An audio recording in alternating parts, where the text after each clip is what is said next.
मोदी के जमाना आयल, मोदी के जमाना आयल, चली ना तोहार हो आंगनवा में संभल के अइहा।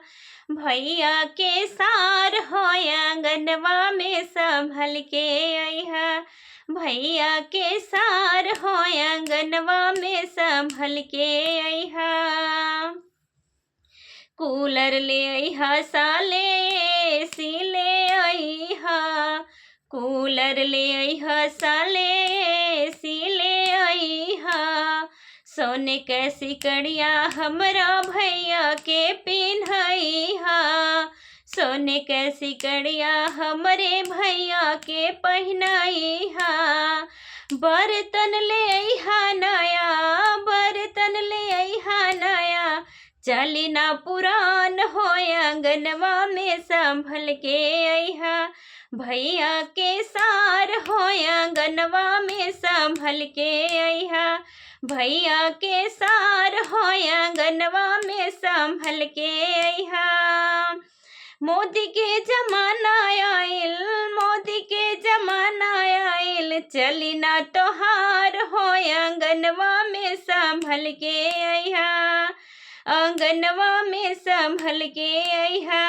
भैया के सार हो आंगनवा में संभल के अइहा। भैया के सार हो आंगनवा में संभल के अइहा। बाइक ले अइहा साले, कारवा ले अइहा।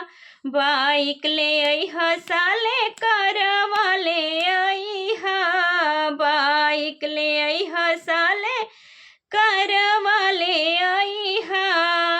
सोने के अंगूठिया हमरा, सोना के अंगूठिया हमरा, भैया के पिन्हइहा।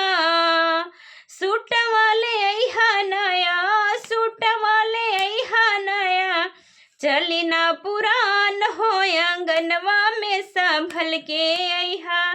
भैया के सार हो आंगनवा में संभल के अइहा।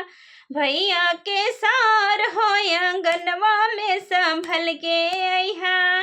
नया जमाना आयल, नया जमाना आयल, चली ना तोहार हो आंगनवा में संभल के अइहा। चली ना तोहार हो आंगनवा में संभल के अइहा।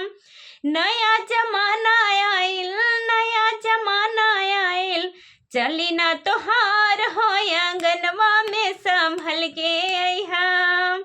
भैया के सार हो आंगनवा में संभल के अइहा। भैया के सार हो आंगनवा में संभल के अइहा। तो ये तिलक का गीत आप सभी को कैसा लगा प्लीज़ कमेंट बॉक्स में ज़रूर बताइएगा और अपना प्यार दुलार आशीर्वाद इस छोटी सिस्टर को भी दीजिएगा। आप सभी लोग से जय माता दी, हर हर महादेव, जय श्री कृष्णा, राधे राधे।